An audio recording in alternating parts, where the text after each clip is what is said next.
मस्तकी लावावी अशा मा जिजाऊंना माझा नमस्कार. होय, आम्ही आलोय तुमच्या आऊसाहेब, तुमच्या राजमाता जिजाऊ. आम्हाला स्वराज्याची ही पवित्र माती पुन्हा आमच्या मस्तकी लावण्याचं भाग्य मिळालं ही फक्त आई जगदंबेचीच कृपा.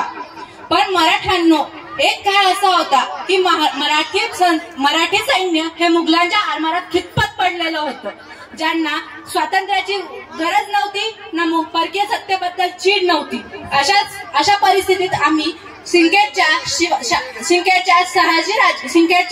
म्हाळसा राणीच्या घरी जन्माला आलो. म्हाळसा राणीच्या घरी आम्ही जेव्हा जन्माला आलो तेव्हा दारात रांगोळ्या काढल्या गेल्या, घरावर तोरणे बांधली गेली, हत्तीवरून साखरही वाटण्यात आली. आम्हाला आमचे नाव जिजा ठेवण्यात आले. जिजा म्हणजे जय आणि विजय. जिला जयाची आणि विजयाची फक्त चव माहिती होती अशी म्हणजे जिजा. आम्ही युद्धकलेत पारंगत झालो होतो, कारण आमच्या घरी सरदारांची वर्दळ रोजच असायची. न्यायनिवाडे, सल्ला मस्तुती हे रोजच झालेलं आणि अशा गोष्टीत आमचं बालपण गेलेलं. आम्ही 700च्या वर मुलींची एक फौज तयार केलेली होती आणि आम्ही सगळ्याजणी जेव्हा सकाळी रपेट मारायला जायचो तेव्हा गावकुसल्यातल्या काही बायका नाकही मोरडायच्या आणि काही कौतुकही करायच्या, म्हणायच्या कसं होणार या पोरींचं. पण आम्ही ठरवलेलं होतं की आपल्या सोबत स्वतःच्या सोबत इतरांचंही रक्षण करायचं.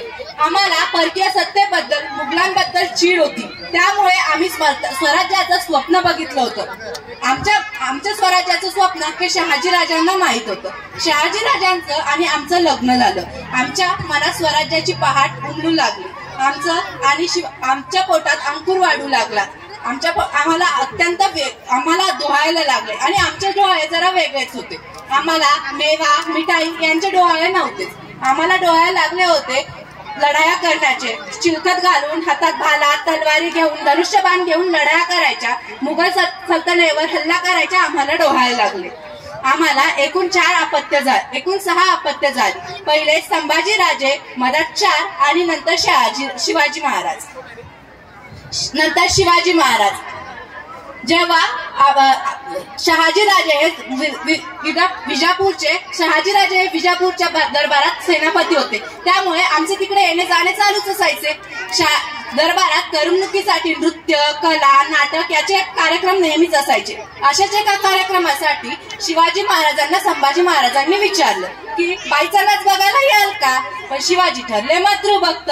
शिवाजी महाराजांनी आम्हाला येऊन विचारलं की आऊसाहेब, बाईचा नाच सुरू झाला दरबारात, आम्ही बघायला जाऊ का. शिवाजी महाराजांचं लक्ष भटकतंय असं आम्हाला जाणवलं. आम्हाला चीड आली, आमचा संताप झाला आणि आम्ही शिवाजी महाराजांना एक लगावून दिली.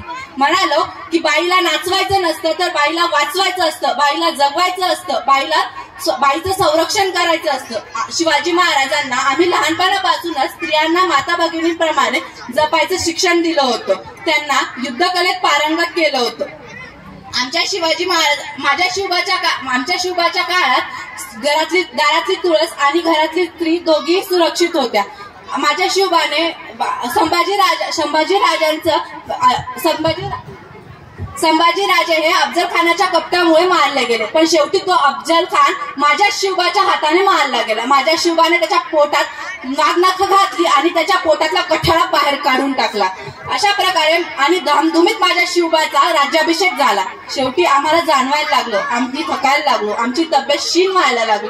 आम्ही स्वराज्याचा सर्व राज्यकारभार शिवबाच्या हातात देऊन आराम करायचे ठरवले. रयतेच्या लाडक्या राजाचा होणारा जय जयकार, त्याची होणारी वाह वाह, त्याचा होणारा उदो उदो बघून आम्ही आमचे शेवटचे श्वास घेतला. आणि इतक्या वर्षानंतर पुन्हा आम्ही आलो. आम्ही येऊन बघतो तर काय, आज हा स्वराज्य माझ्या शिवबाने निर्माण केला का.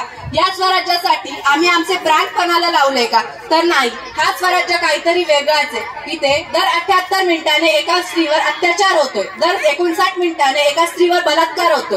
हा स्वराज्य माझ्या शिवबाने निर्माण केलेला नव्हता. या माझ्या शिवबाने निर्माण केलेल्या स्वराज्यात प्रत्येक स्त्रीला एक मान सन्मान होता. पण आज 21व्या शतकाचा शेवटचाच काळ येत असताना सुद्धा एक स्त्रीला मानाचा सन्मानाचा वागणूक मिळतच नाहीये.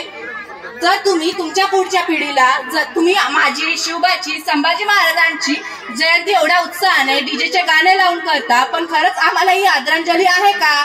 आम्हाला आदरांजलीत हवंय माझ्या शिवबाने निर्माण केलेलं स्वराज्य, जिथे शेतकरी, स्त्री, बालक, वडीलधारे सर्व सन्मानाने जगू शकतात. पण आजच्या स्वराज्यात तेच होतच नाहीये.